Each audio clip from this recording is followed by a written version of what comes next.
सनातन धर्म के 16 संस्कार कौन कौन से हैं? जय श्री हरि विष्णु। भगवान विष्णु सबका मंगल करें। जय सनातनी के इस अंक में आज हम जानेंगे, श्रवण करेंगे सनातन धर्म के 16 संस्कार कौन कौन से हैं जो हर माता पिता को जाननी चाहिए।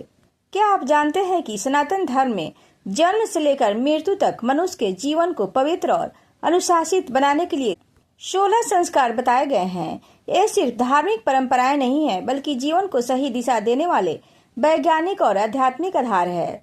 हर माता पिता के लिए इन संस्कारों को जानना बेहद जरूरी है, क्योंकि यही संस्कार बच्चों के चरित्र, सोच और भविष्य की नींव रखते हैं।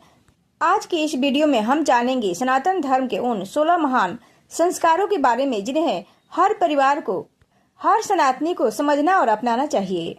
तो वीडियो को अंत तक जरूर देखें, क्योंकि यह ज्ञान हमारे और आपके और हमारे बच्चे के भविष्य को बदल सकता है। और अगर यह वीडियो अच्छा लगे तो चैनल को सब्सक्राइब और वीडियो को लाइक से रोशनी कीजिएगा। सनातन धर्म में मनुष्य के जन्म से लेकर मृत्यु तक के महत्वपूर्ण पड़ावों को पवित्र, उद्देश्यपूर्ण और अनुशासित बनाने के लिए 16 संस्कार निर्धारित किए गए हैं।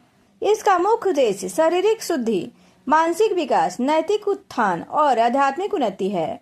तो चलिए जानते हैं 16 संस्कार महत्व और उद्देश्य।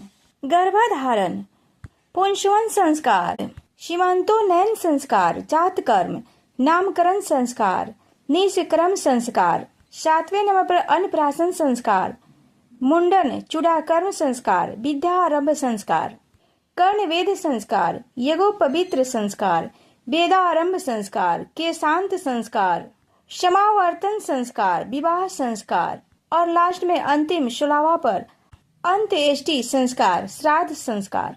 हिंदू धर्म की प्राचीन सांस्कृतिक संस्कारों पर आधारित हैं। ऐसे ही व्यक्ति के जीवन में कुल 16 संस्कार बताए गए हैं, जो उसके गर्भधारण समय से लेकर वृद्धावस्था तक होते हैं। इन 16 संस्कारों में ही व्यक्ति का जीवन पूर्ण होता है। सनातन धर्म की नींव वैदिक और संस्कृति संस्कारों पर आधारित है। हिंदू धर्म में संस्कारों का बहुत बड़ा योगदान बताया गया है। प्राचीन समय में ऋषि मुनियों द्वारा मानव जीवन को उच्च बनाने के लिए संस्कार को बहुत विशेष बताया गया है। हिंदू धर्म की प्राचीन संस्कृति संस्कारों पर आधारित है।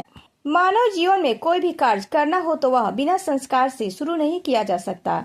यानी किसी भी कार्य को करने के लिए हिंदू धर्म में संस्कार का महत्व है।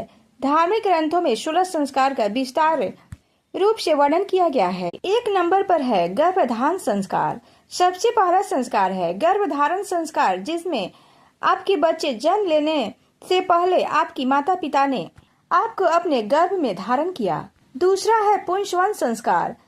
पुंसवन संस्कार जो गर्भ धारण करने के 3 महीने बाद होता है। इसमें गर्भ धारण करने के 3 महीने बाद जब शिशु की संरचना शुरू हो जाती है तो माता पिता उनके अच्छे जीवन के लिए वैदिक मंत्रों से इस संस्कार को करते हैं। तीसरा नंबर पर है सीमंतोन्नयन संस्कार। यह संस्कार गर्भ काल के 6ठे महीने में किया जाता है। 6ठे महीने से 8वें महीने तक गर्भपात की संभावना ज्यादा रहती है, इसलिए यह संस्कार किया जाता है। इस संस्कार में गर्भ के शिशु और उसकी माता की रक्षा के लिए किया जाता है। चौथा नंबर पर है जात कर्म संस्कार। चौथा संस्कार जो शिशु जन्म के दौरान किया जाता है। इस संस्कार में शिशु के पिता उसे घी या शहद अपनी उंगली से उसके मुंह में डालते हैं। 5वें संस्कार नामकरण संस्कार होता है। इस संस्कार में शिशु का उसकी कुंडली के आधार पर नाम रखा जाता है। निष्क्रमण संस्कार। 6ठा संस्कार निष्क्रमण संस्कार है। इसमें जब शिशु 4 से 6 महीने का हो जाता है तो उसमें उसे घर से बाहर ले जाकर सूर्य चंद्रमा के प्रभाव में ले जाया जाता है और दर्शन कराया जाता है। 7वें नंबर पर है अन्नप्राशन संस्कार। अन्नप्राशन संस्कार में जब शिशु 6 महीने का हो जाता है तो उसे अन्न का भोग लगाया जाता है, उसे अन्न खिलाया जाता है। 8वें नंबर पर है मुंडन चूड़ाकर्म संस्कार। इस संस्कार में शिशु का मुंडन किया जाता है। 9वें नंबर पर है विद्यारंभ संस्कार, जिसमें शिशु का पहली बार विद्या से परिचय होता है। शिशु को इस संस्कार में स्कूल में पढ़ने के लिए भेजा जाता है। 10वें नंबर पर है कर्णवेद संस्कार। कर्णवेद संस्कार में जिसे कर्ण छेदन संस्कार भी कहा जाता है। कान हमारे श्रवण द्वार है। कर्ण वेदन से व्याधियां दूर होती है तथा किसी बात को समझने की शक्ति बढ़ती है। 11वें नंबर पर है यज्ञोपवीत संस्कार। यज्ञोपवीत संस्कार को उपनयन संस्कार भी कहते हैं। इस संस्कार में जनेऊ धारण किया जाता है। 12वें नंबर पर है वेदारंभ संस्कार। वेदारंभ संस्कार में वह बालक गुरुकुल आदि में जाकर वेदों उपनिषदों की पढ़ाई करते हैं। वक्त बदलने के साथ गुरुकुल में न रहकर यह शिक्षा के लिए स्कूल में जाकर पढ़ाई करते हैं। 13 नंबर पर है केशांत संस्कार। केशांत संस्कार में बालक अपने केशों को त्याग दिया करते थे। पुराने समय में गुरुकुल में पढ़ने वाले बालक अपनी शिक्षा पूरी होने के बाद अपने केशों का त्याग देते थे।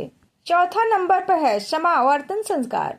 इस संस्कार में बालक गुरुकुल से शिक्षा प्राप्त कर वहां से विदाई लेकर सामाजिक जीवन में आता है। अपनी शिक्षा पूरी होने के बाद वह अपने सामाजिक जीवन को जीता है। 15वां है विवाह संस्कार। विवाह संस्कार में व्यक्ति सामाजिक जीवन से वैवाहिक जीवन में कदम रखता है। इस संसार में व्यक्ति विवाह करके अपने वैवाहिक जीवन को जीता है। 16वां नंबर पर है अंत्येष्टि संस्कार। श्राद्ध संस्कार सबसे आखिर का संस्कार है जिसमें व्यक्ति का अंतिम संस्कार किया जाता है। इन संस्कारों का महत्व वैज्ञानिक, मनोवैज्ञानिक और आध्यात्मिक रूप से बहुत गहरा है। ये जीवन को सही दिशा, अनुशासन और नैतिक मूल्यों से जोड़ते हैं। धर्म का उपदेश है कि मनुष्य के जन्म का उद्देश्य ईश्वर प्राप्ति है। इसलिए धार्मिक ग्रंथ जीवन के प्रत्येक क्षण में जन्म से लेकर मृत्यु तक ईश्वर के निकट आने के लिए आध्यात्मिक साधना करने का मार्गदर्शन प्रदान करते हैं।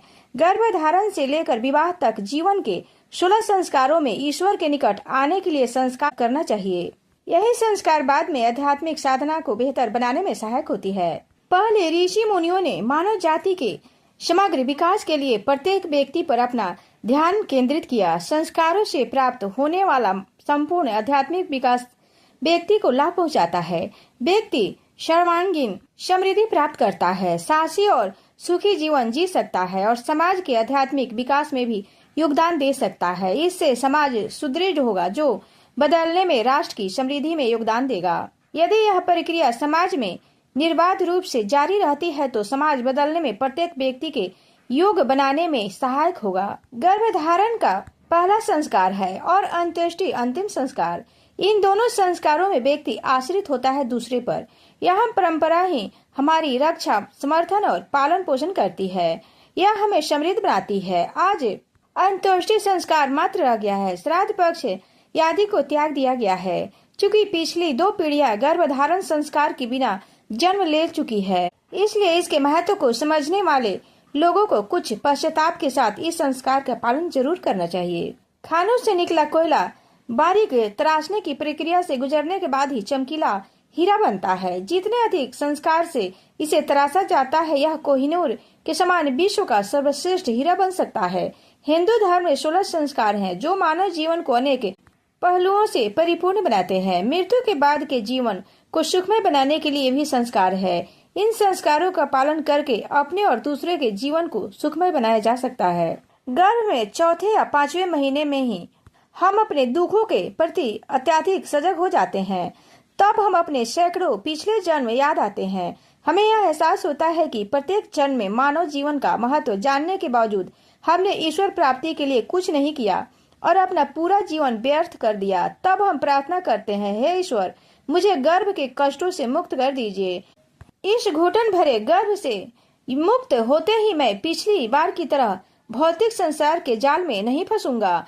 मैं स्वयं को आपको समर्पित करूंगा और सार्थक मानव जीवन की पूर्ति की खोज करूंगा। लेकिन गर्भ से बाहर आने के बाद हम फिर से ईश्वर को भूल जाते हैं। ईश्वर को भूलने का कारण हमारी सुख की अवस्था होती है। दूसरे शब्दों में हम स्वयं को सुखी महसूस करते हैं। इससे सिद्ध होता है कि ईश्वर से सच्ची श्रद्धा से प्रेम न करने का एकमात्र कारण सांसारिक सुख या दुखों का अंत है। इसी कारण जन्म से ही अनेक संस्कार करना आवश्यक होता है। अतः माता पिता को अपने पुत्र के गुण धर्म पर उसके जनेऊ संस्कार तक विशेष ध्यान देना चाहिए। जनेऊ संस्कार के बाद वह 12 वर्ष तक अपने गुरु के घर में रहता है और वेदों तथा अन्य शास्त्रों का अध्ययन करता है। वह प्रवृत्ति, निवृत्ति और धर्म का आवश्यक ज्ञान भी प्राप्त करता है।